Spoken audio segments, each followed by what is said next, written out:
Bueno, espero que estés preparado para aprender el movimiento Ernest Go Around. Este movimiento creado por Dan and Dave, bueno, es una variación en verdad del propio Ernest, que es un movimiento a una mano que se basa en llevar el paquete de arriba abajo. Mejor que esto, así no se hace, pero es que no sé hacerlo muy bien. El que sí que sé hacer muy bien es el Ernest Go Around. Este movimiento que pues pasa de ser simplemente un corte a una mano a un aéreo. Además, esta variación está acompañado de una que hace una especie de flip, pero si queréis que lo enseñemos, lo tenéis que dejar en comentarios y suscribirte si no lo has hecho, ¿vale? Bueno, esto que es un like, ¿no? Pues dale también.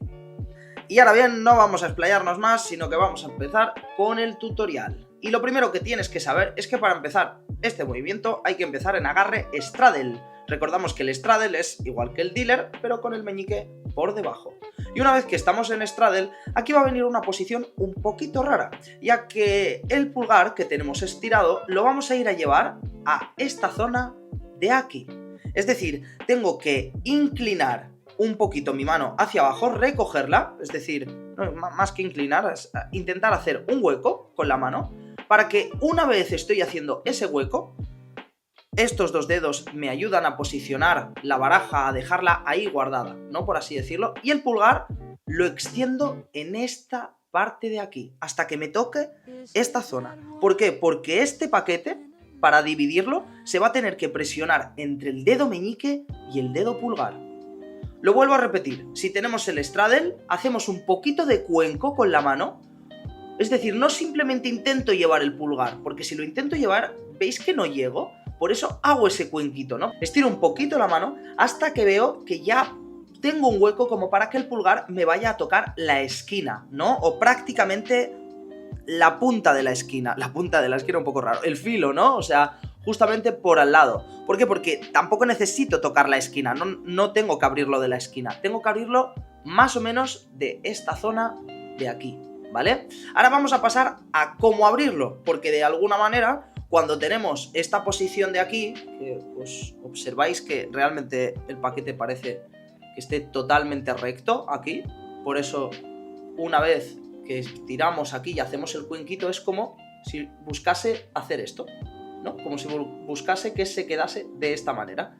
Pero cuando hemos puesto el meñique, es decir, cuando hemos alargado el pulgar y lo tenemos cogido aquí, vamos a tener que hacer, como decía, presión con el dedo meñique y con el dedo pulgar para seguidamente poder abrir este paquete, ¿vale? Este paquete veréis que lo estoy abriendo con este dedo, pero se abre con el índice, ¿vale? Hay veces por inercia que puedo hacer así, pero realmente se tiene que abrir con el índice porque el dedo medio y el dedo anular van a ser los que aguanten el paquete por debajo. Es decir, llevamos el pulgar hasta que haga contacto y hacemos presión con el meñique y con el pulgar, y con el dedo índice retiramos el paquete. Estos dos dedos veréis que los pongo directamente debajo, es decir, pongo los dedos debajo, retiro el paquete y una vez que tengo retirado, aquí lo que tengo que practicar es la presión que tengo que ejercer para poder abrir esto. ¿Veis que yo aquí lo puedo abrir bastante? Esto os lo digo porque al principio seguramente intentaréis abrir y aquí ya nos da más. Y diréis, hostia, no puedo abrirlo más.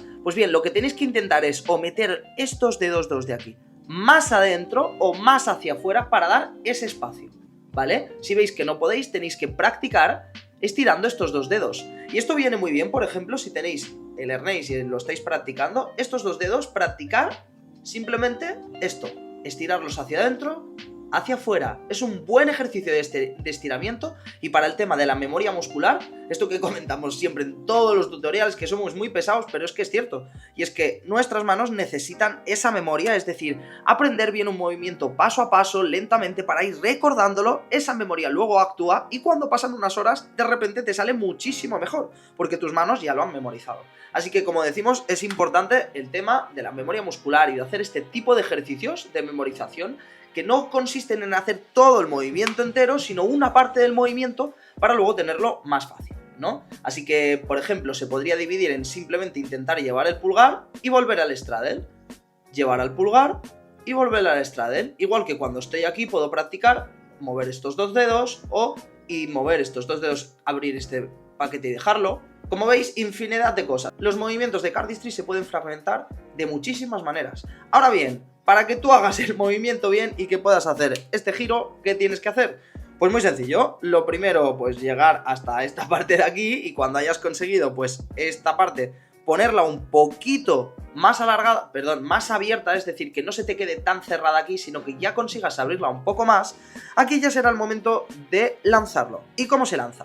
Pues bien, realmente los dedos de abajo no hacen nada, en sí solo son un apoyo para el propio movimiento de la mano que lanza arriba, es decir, es un apoyo para que el paquete se quede así, pero en sí los dedos no hacen nada. Lo que hace girar el paquete es el dedo. Es la presión que yo tengo en el dedo y el darle como por este canto de aquí.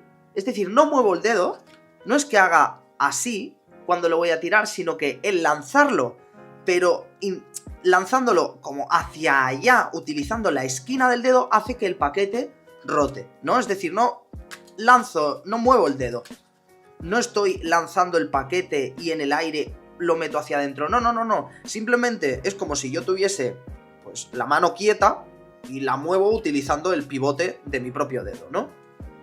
Así que una vez que abro, voy a lanzar el paquete hacia arriba, es decir, lo más recto posible, no me muevo hacia el lado ni nada, el paquete tiene que estar mirando totalmente hacia arriba, ni a un lado ni hacia otro, y ahí hago el lanzamiento utilizando, como digo, ese corner, esa esquina del dedo, para que el paquete gire, ¿no? Lo abro, gira y demás. Aquí es importante que una vez que estéis practicando el tema del lanzamiento, también practiquéis el tema de darle un poquito más de giro. ¿Por qué? Primero, porque queda muchísimo más estético. Y segundo, porque si conseguís darle muchísimos giros y empezar a tirar los paquetes de esta manera, luego los podéis practicar para poder hacer otro tipo de combinaciones. Por ejemplo, podéis lanzar a una propia mano varios paquetes, o podéis hacer también uno doble. ¡Epa! Casi, pero no lo intento más, que llevo como 5 minutos. O por ejemplo, hacer un backdrop con el Erneis y justamente que caiga ahí dentro. Esto también es una cosa que es necesaria practicar, el tema de la velocidad, de cuánta fuerza se necesita para que me gire 2 vueltas exactas y me caiga, o si no son 2 vueltas, al menos que sea una, es decir, no es lo mismo lanzar una vuelta que lanzar para que dé 2 vueltas, que lanzar para que... No se ha visto en cámara, pero ha dado 3 vueltas, Jurado. Esto ha sido todo, estos son los secretos y los mejores tips para poder hacer el Erneis Go Around de la mejor manera. Si tienes cualquier duda, nos la puedes dejar en comentarios, y si quieres saber muchísimo más y seguir aprendiendo y enterarte de todas las noticias del Cardistry, síguenos en Instagram, aquí lo tienes, no hay pérdida, lo mismo que en YouTube, los de las cartas. Eso ha sido todo, nos vemos en la próxima. Espera, voy a hacer uno bonito así que choque con la cámara. Nos vemos en la próxima. En la próxima.